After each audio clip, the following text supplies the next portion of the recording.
Hi, everyone. Thanks for joining us.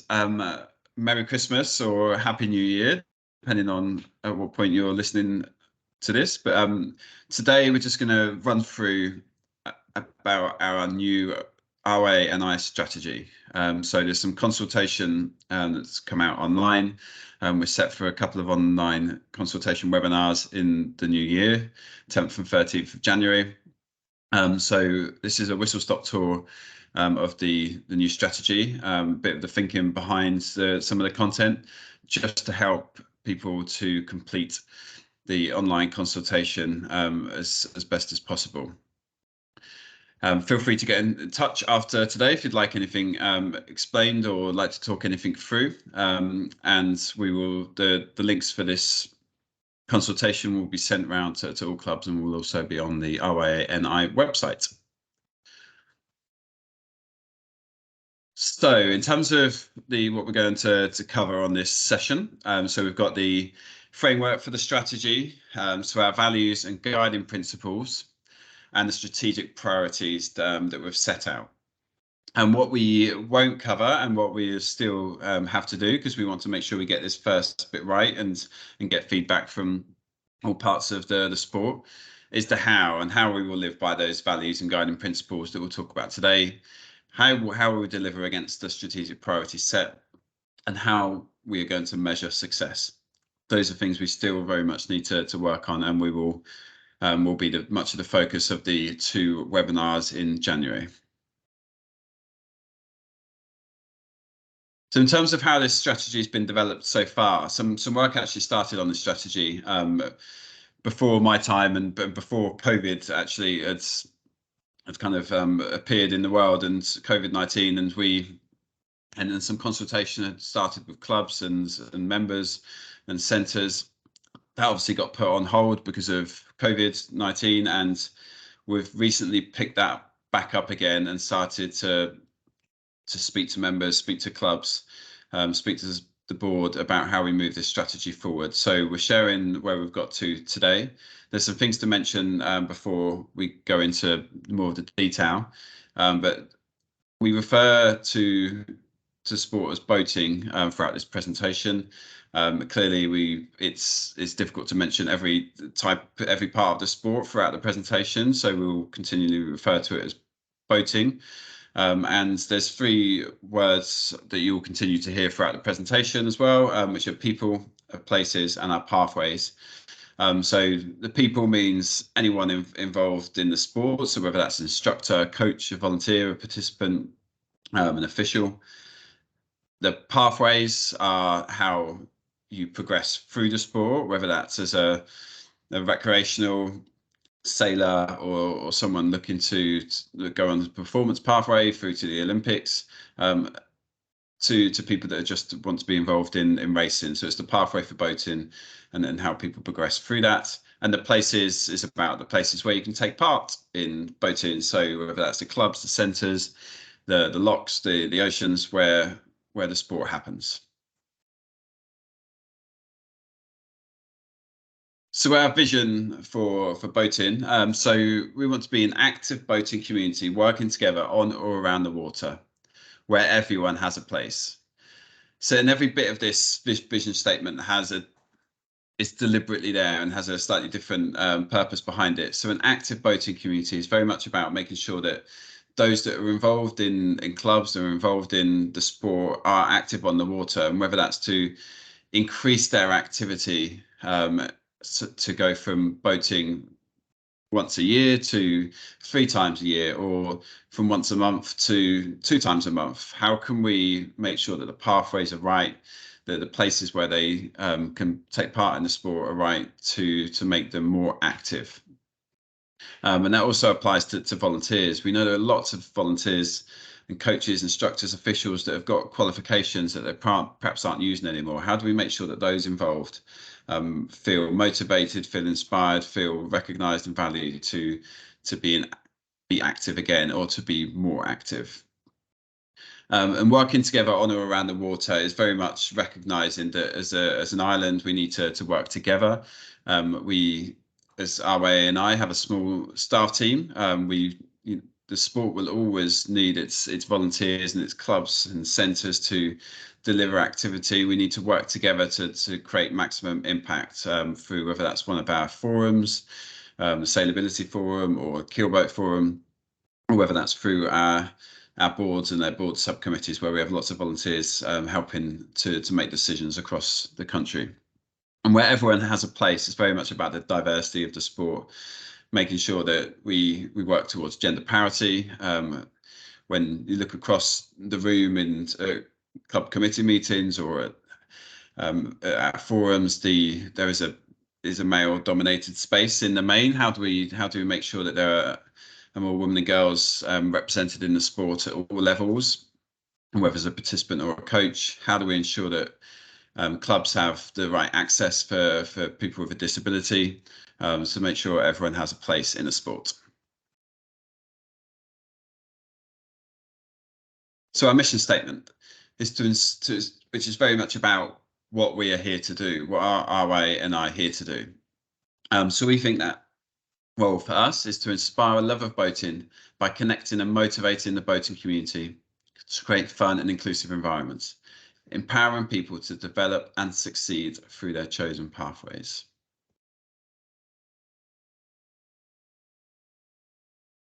So now we come on to our values. So how do we want to behave? What do we want the culture to be like across the boating community in Northern Ireland? So our first one of these is approachable and supportive. As we've talked all of our values through, these values have come out of conversations we have had as a staff team, as with members, with clubs, with instructors, with sailors or parents. And we haven't sat around the table and said, "Oh, what should our values be?" They've come out of having conversations about what makes us proud, what makes the sport great, why are we involved. And one of those is approachable and supportive. And certainly for the staff and the boards here, we want people to be able to come to us, be able to feel comfortable having conversations with members of staff, and equally for us to be able to be comfortable doing that with volunteers and clubs and sailors and parents too. So make sure that if someone needs some advice, no matter how silly they think the question might be, that they feel comfortable coming to us and saying vice versa. So we want to create the right environments to enable that to happen. So the second one is about being visible. So we want to be where the action is happening, and believe that we learn the most when we get out from behind desks and are on the ground engaging with the people and place involved in making boating great in Northern Ireland. So we do strongly believe that the best conversations are had when we're out at events, helping on the ground, showing that we're happy to support as a staff team, and that's where the most open and honest conversations happen. We hear about some of the challenges when people are relaxed on the water, running events or running different forums. So that's where we want to be visible, make sure that people can put a face to the name when they want to reach out for support. So the third one is about being brave and adventurous. So being brave epitomizes. Oh, sorry, 1 second, just scroll back there. So being brave epitomizes the behavior of the people involved in boating on or around the water. From a new participant getting into a boat for the first time to an official venturing abroad for their first international event. We will be inspired by the behaviors we see, being courageous to try new things and look for innovative approaches to develop boating. So this value actually came from a conversation we had when we were asking about when we felt most proud to be a part of the sport. So a member of the team had felt inspired by an attendee and newcomer to the sport who was initially very nervous about getting into the water and really reluctant to go into the boat and out onto the water. They finally did it, and now have gone on to do lots of new things with their sailing, and still involved in this sport today. And that's a really brave behavior trait. And that's something we also want to be in sport. We want to try new things. We don't want to always just do what we've always done. So we will continue to look for those innovative approaches. So the fourth one, so it's about being open, honest, and transparent.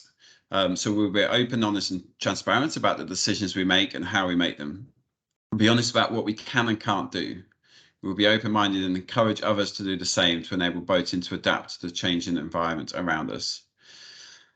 So this is partly about wanting to ensure that anyone that wants to work with us knows that we will be clear with them about what we can and can't do. There's so many things that we can do, but it'd be foolish for us to try and do every one of those all at the same time. And we want to create an environment where we can have open conversations with our volunteers, officials, or the people involved in the sport, and for them to be able to be honest with us too.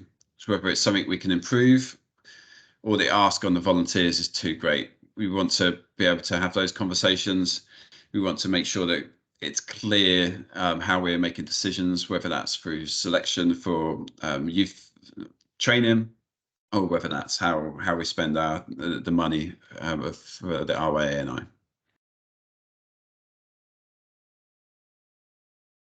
So all of our values will be vitally important, but this one felt especially important as I've been traveling around the country having conversations with lots of people, and it's about being passionate and proud. So we're continually inspired by the people involved in the sport, and we will feed off this passion to make a positive difference for boating. We will take pride in promoting the achievements and milestones reached by the people and places connected to the boating community. There's so many great things that happen across Northern Ireland, and feels like we want to celebrate that more and be able to make sure that we recognise the achievements, the efforts of everyone across the sport. So we want to celebrate that. We want for clubs and centres to be able to join in with us and celebrate their own achievements, share those with us so we can celebrate them too, and just make Northern Ireland a great place to sail and boat and windsurf and to be able to feel proud to be part of the sport in Northern Ireland. And so this is something we'll be really focusing on over the next few months and years.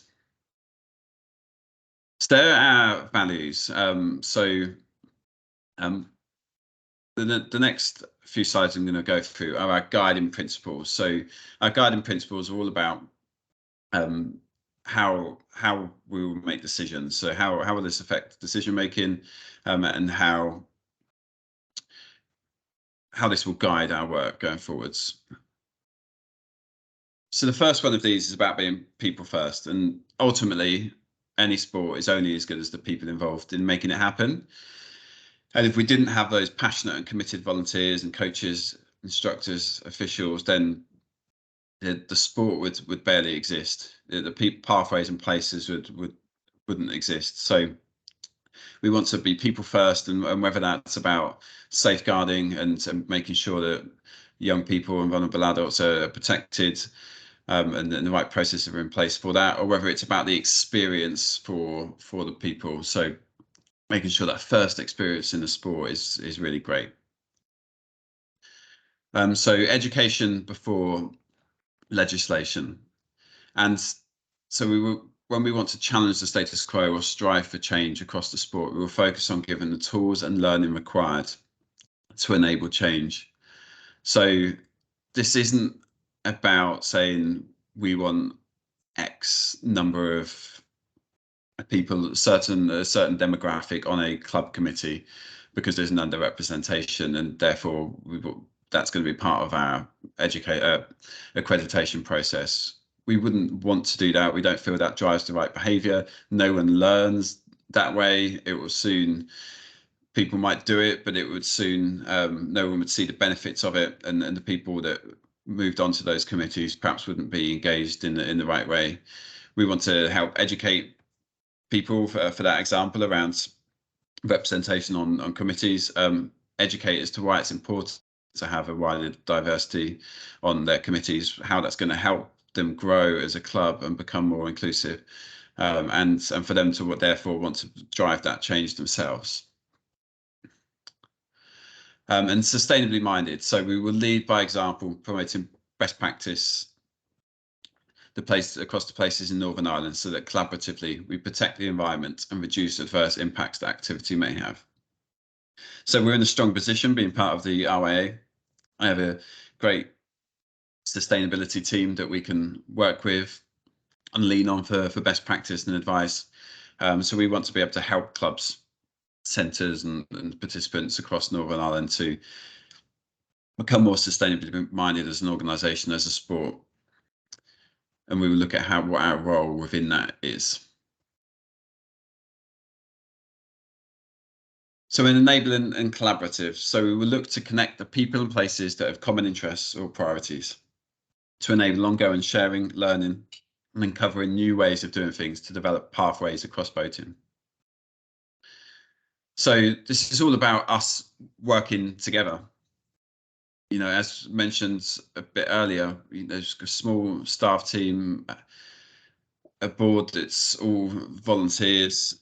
There's only so much that can be done, but by working together as a collective, there's a lot more that we can do. There's a lot more expertise that we can pull in from across the island.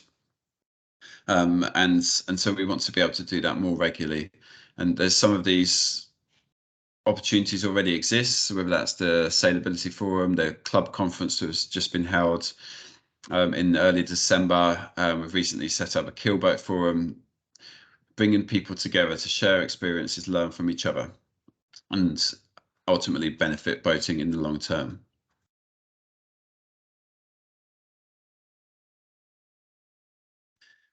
Celebrating difference. So we will do more work to understand the diversity or lack of that exists in all areas of boating, so we know where progress needs to be made. Where there is an underrepresentation in our sports, we will take action to influence positive change. So we know that there are more men and boy sailors than women and girls, and we want to be able to make that change across the sport to get closer to gender parity. We know we need to do more work to get more disabled sailors into the sport. So we will look to educate and work with the sport in all capacities and all aspects of the sport, and celebrate the difference and the opportunities and the diversity and inclusion that is possible through sailing and does exist in many parts of the sport. Always learning is our last guiding principle. So we'll be committed to understanding more about the lived experiences of people, the environments and culture that exist in places, and the inclusiveness of the pathways in boating. The decisions we make will be led by research and insight, and we'll ensure that any learning is shared across the boating community. So this is about ensuring that we continue to learn and find out more about the barriers to coming into the sport, what would make people start boating more or volunteering more, coaching more. And there's a huge body of research and insight that we have access to as either ourselves or more centrally with RYA. Let's make sure we utilize that as best as possible, share it with you, our members, our clubs, and to ensure that we're able to utilize that insight to help ultimately get more people taking part in our sport. And to understand if we've delivered this strategy in 4 or 5 years' time, we'll need to gather the data and the understanding to see if we're successful in making progress. So it's also about making sure that we're always continually learning whether we are making progress in the work and the changes that we may make are ultimately being successful for the sport. So lastly, come on to our strategic priorities, of which we have 8. So priority 1 is to inspire the people involved in boating to give or continue to give their time as a volunteer. We've had a lot of conversations about this as a staff team and a board team, and also as we go out to clubs, there's a lot of conversations about tasks continually fall into the same people, about volunteer burnout.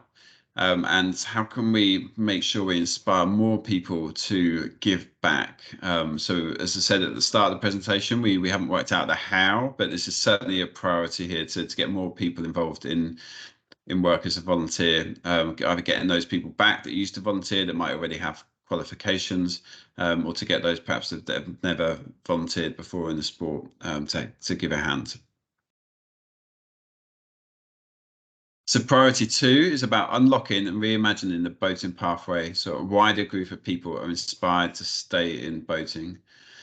So the conversations we've had here with a number of people is, actually we do a pretty good job of getting lots of new people into the sport or trying the sport, and people have had record numbers that they learn to sail courses, young people and adults. But what we're not always doing successfully is keeping them in the sport as regular participants. So how do we make sure that the pathways are right, that people start the sport, continue, and then it becomes a lifelong habit for them? So that's what we really want to work on and focus on. Clearly, we still want to support and work with everyone to get more people to try the sport for the first time, but that pathway bit is really important too. So priority 3 is about inspiring the boating community to be the change that delivers greater women and girls and disability representation across all levels and aspects of the sport. So the first thing to note here is that we recognise that there's a much broader kind of diversity lens to look through here. There's lots, there's clearly, we won't just only look at activities to bring in women and girls or disability representation. We will continue to look at how we make sure that there's more ethnically diverse communities that coming into the sport, for example. But these are the two we feel we can make a really strong impact on over the next 3 years with our Women on Water programme, with the Sailability programme. It's really two really strong programmes that we can leverage on to increase participation where there's underrepresentation compared to the national population in Northern Ireland. And the reason it's inspired the boating community to be the change is that not one person can do this, and not one club can do this, and it's about inspiring the whole community to be part of that driver to see that change. So when new officials are being trained in clubs, we support that nationally. When we ask clubs to come forward for Women on Water programs, clubs buy into that and help embed that across their own delivery. So the priority 4 is about shouting louder about boating, taking pride in what those involved achieve, and celebrate the benefits that being in or around the water brings.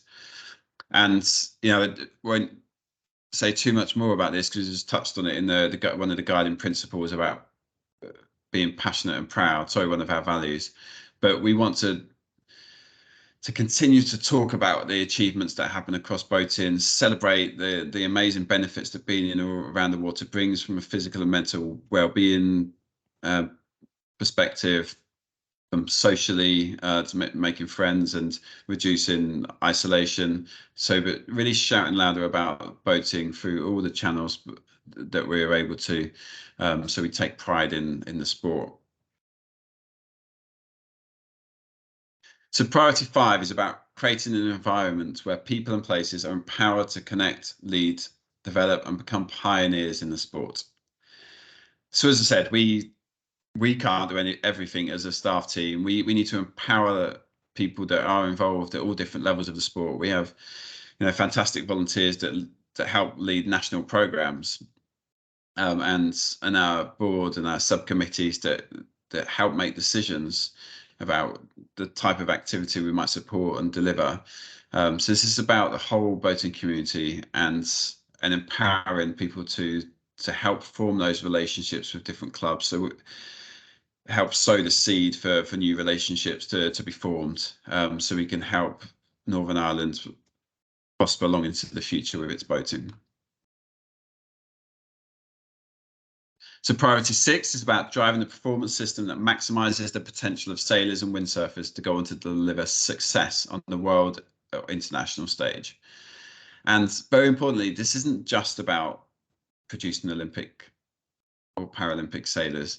That's fantastic, and that's of course one goal for many people, but there are so many different career pathways in the world of sailing, and we should be proud of every one of them. So the performance pathways don't only exist in the Olympic or Paralympic space, and we want to recognise that. We want to help people prepare sailors to go on to have a career in sailing or windsurfing, and not necessarily just to focus on Olympics or Paralympics, but clearly that will be one of the aims too, for our sailors from Northern Ireland to go on to represent GBR or Irish sailing at the Olympics or Paralympics. So priority 7 is about using our voice to advocate for boating, the water where it takes place, and the wider environment around us. We support many different consultations and have lots of conversations with people like DERA, and to make sure that the waterways are protected for the sport, and to make sure our voices are heard, and whether that's extra kind of excess weeding growing, whether it's access to the water, or safety buoys that are out. How can we help the sport make sure it continues to take place in a safe way and continues to take place at all in some areas? And lastly, priority 8 is about strengthening board leadership, leading by example, and ensuring integrity and high standards are at the heart of what we do. We have a fantastic board who are all volunteers, right away from the chair, and they give their lots of time to help the sport drive forwards. And we want to make sure that board is as strong as possible, and give them the tools to do their job. So we will shortly go out to recruit for 2 new board positions, where we feel perhaps we haven't got the skills within the current board. So whether that's kind of from a marketing communications perspective, whether that's fundraising. So to make sure that boards and all of the governance aspects that sit behind it are as strong as possible, so everyone in the sport can go off and do the great jobs that they do, without having to worry what's going on in the background, because we're all set up in the right way and delivering to high standards. So that's our strategy, or the strategy so far, the draft strategy. So we'd love to hear your feedback. So we've got 2 online webinar sessions organised. It's actually 10th and the 13th of January. All that information is online and on the website. We'll post it on our social media channels too. And we've got an online feedback form. So you should find out on the website as well. So please go back and complete the online feedback form. There's a number of questions about the values, guiding principles and priorities set out.